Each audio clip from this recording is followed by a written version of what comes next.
Chris Orsini here, and today I'm going to be talking about some tools to help you continue connecting with clients even while social distancing. So I'm going to minimize my image here. And so two things that that I've been using a lot that have been incredibly successful are Zoom and Google Hangouts Meet. So I'm going to go over Google Hangouts Meet very quick first because this one is free for anyone with a KW email. So any Keller Williams agent or staff member, you're able to take advantage of Google Hangouts Meet. And to get there, you simply just go to meet.google.com. So you can right from this website, you can join a meeting or start a meeting, and you'll see I have nothing scheduled for the rest of the day. I had some earlier, so I should have shot this earlier and given you that example. But if you have anything scheduled for the day, it's going to be here. So you can just just off the cuff, shoot a video or start a meeting. So I'm just going to do test meeting and click continue.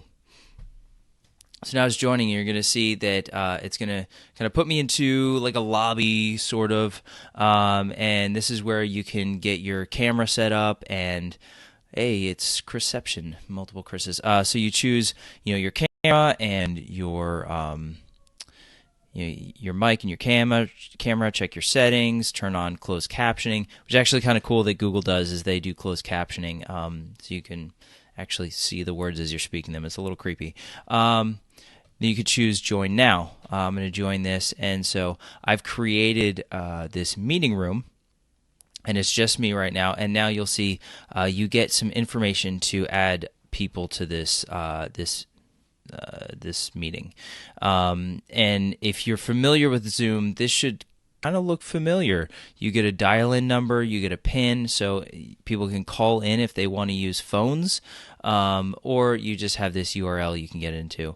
And you'll see my video starting to get choppy because I'm taking up a lot of bandwidth doing it like this. So you can copy the info and email it to someone, or just add someone, and you can invite them by name. So go through your contact list, or apparently you can call someone right in. I haven't done this before, but this is a cool feature. Now, here's captioning. So you'll see it's going to start to dictate everything I say or type, voice to text. It's kind of weird, and it gets me very distracted. So I'm going to turn that off. And then we can also present our screen.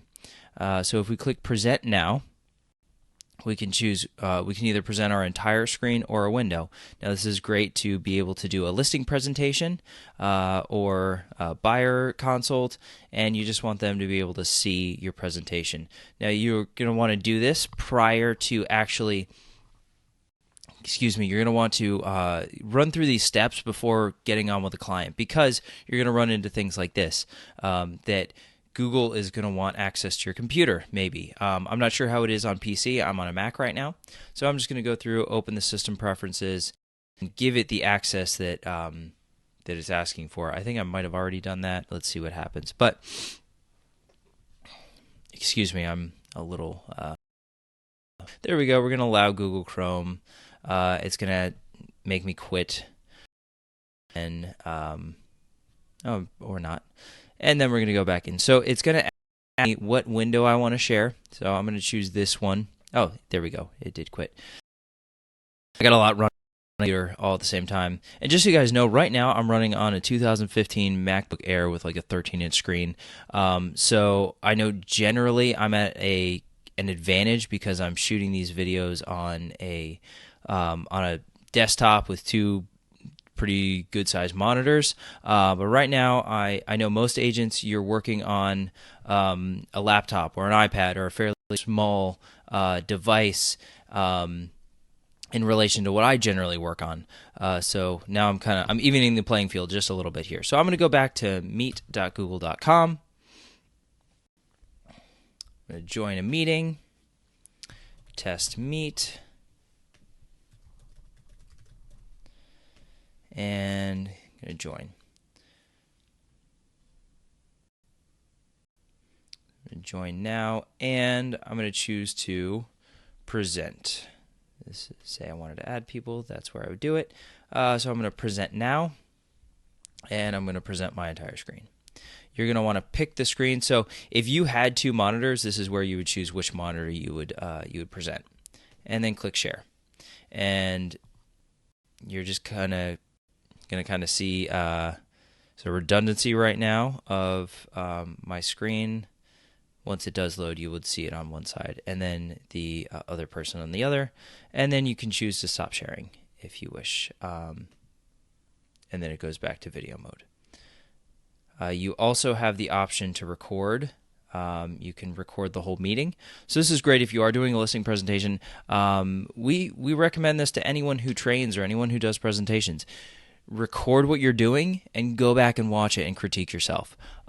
Probably one of the scariest things you can do, aside from actually publicly speaking, is going back and looking back at yourself. So it's helpful to just grade yourself. So that's Google Hangouts Meet. Now, something really cool that Google does. Now, I'm just going to close this window here because that's just slowing things down. So let's go to Google Calendar, and say I were to create a Google Calendar event. So let's assume I have a listing presentation coming up, and I want to do that over Google Hangouts. So I would Google Hangouts Meet. So I would schedule it here. We can add the guests. Now, what we want to do is go into more options. So I'm just going to say test appointment. And I'm going to add my Gmail in there. And once you add a guest to it, the first thing it does for you is add a Google Hangouts Meet link to that event. You can also go into more options if you'd like and get some more details on this event, but this is simple enough. I would save it,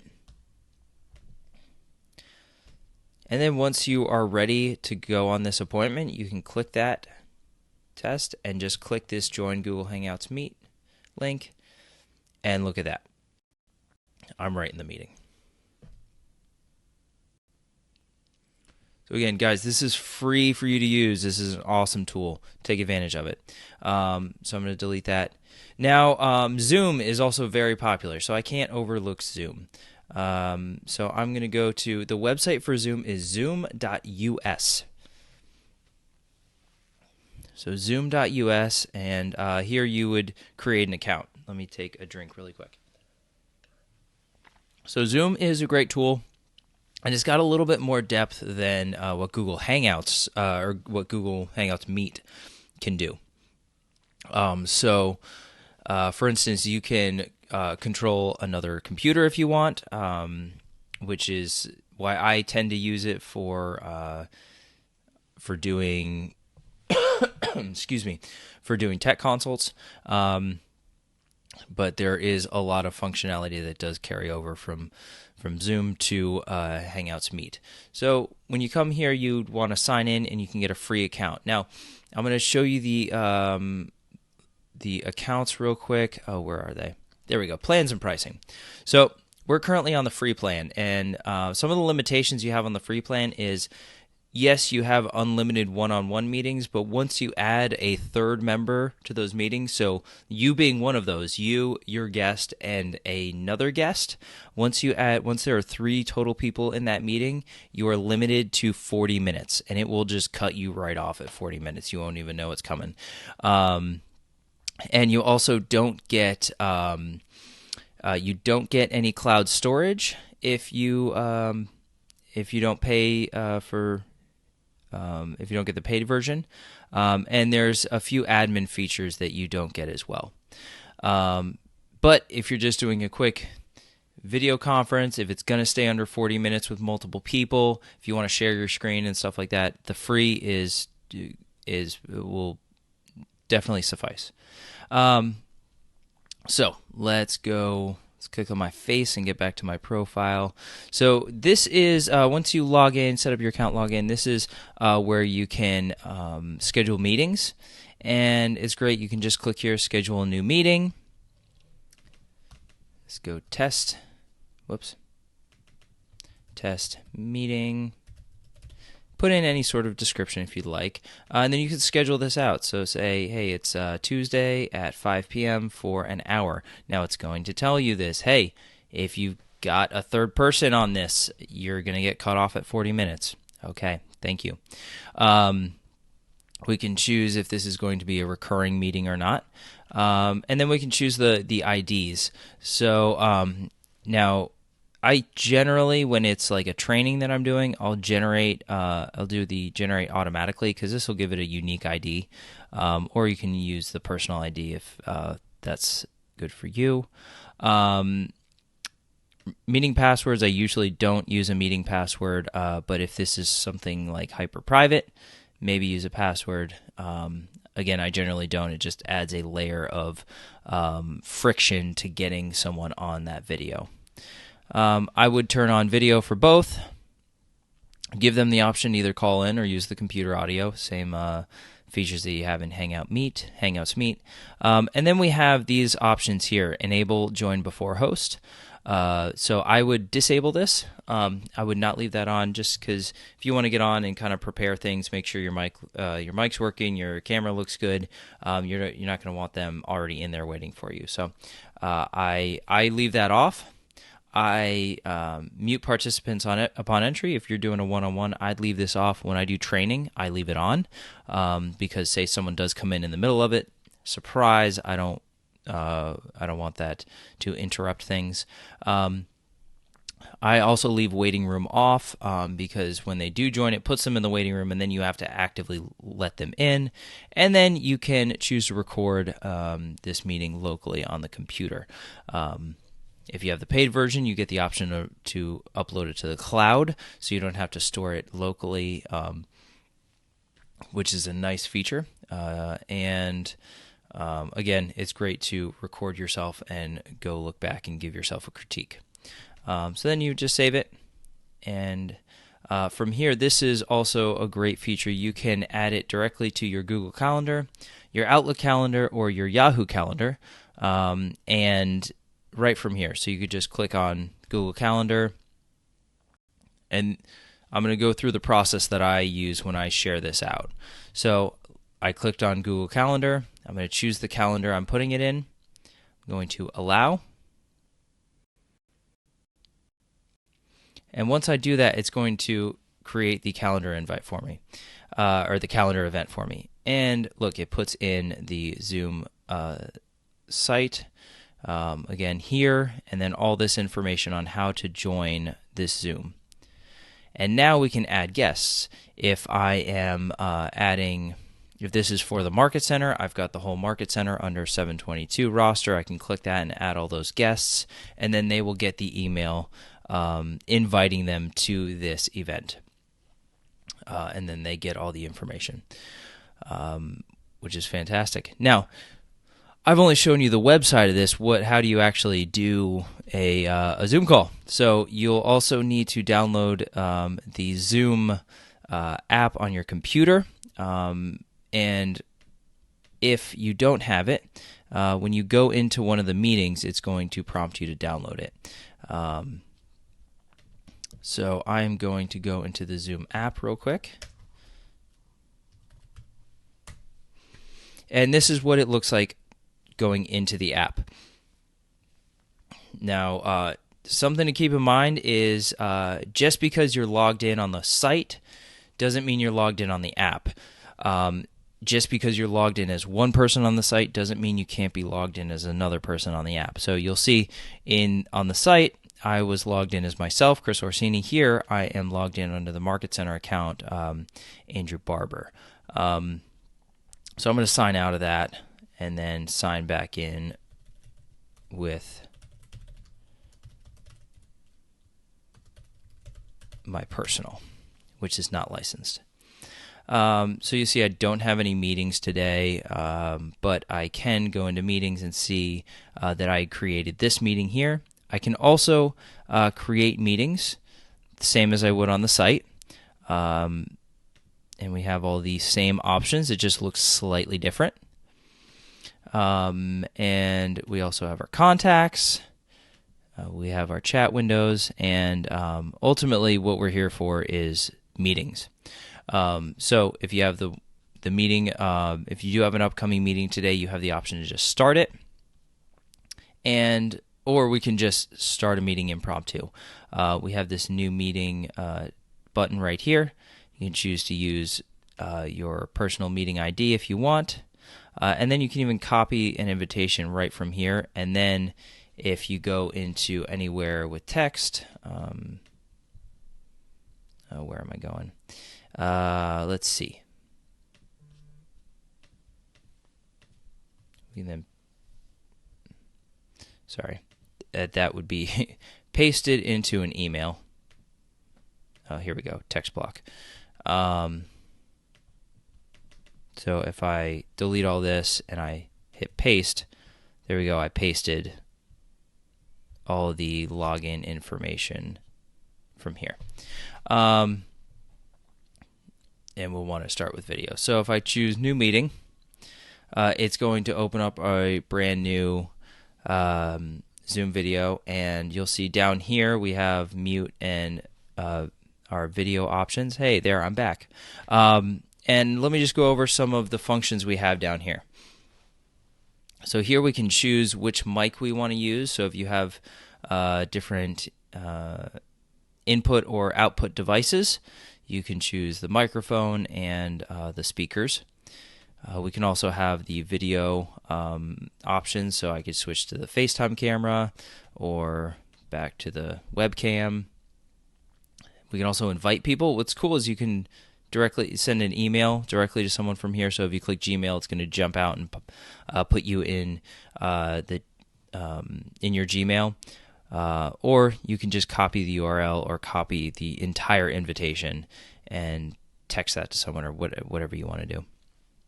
Manage participants. As the host, you have the option to mute people or even remove them. Or if you have the option checked, you can also make someone else a co-host. Now you can share your screen, this is something really cool. So you can share your screen just like you could in Google. But you also have a whiteboard option, which I use this frequently when training. So the whiteboard looks like this. You can draw, you can make shapes, you can add text, and you can also erase everything. Now, some other options that you have, excuse me, and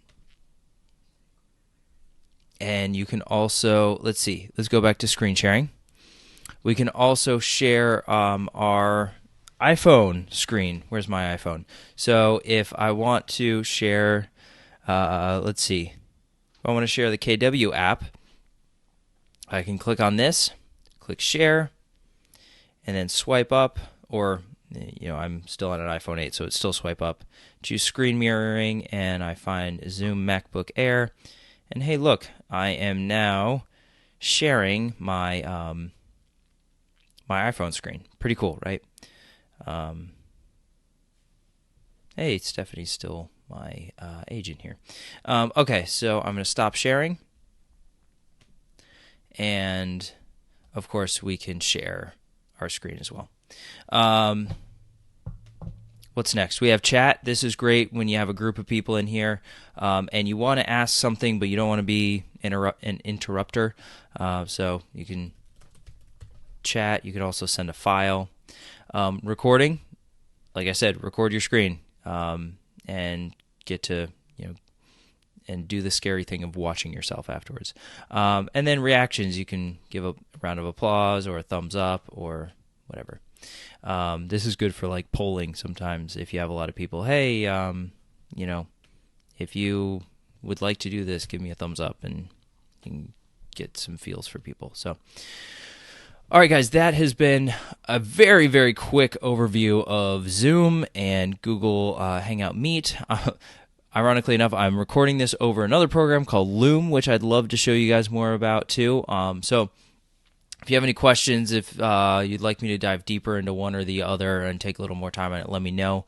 I appreciate you watching. Again, hey guys, I'm working remote too, so I don't. If you call in the office, you're not gonna be able to get to me, but you can always email me orsinichris@kw.com. Follow me on YouTube or KW Connect. Both Chris Orsini, and comment if you want to. If you have any questions, I'm happy to help. Thank you guys.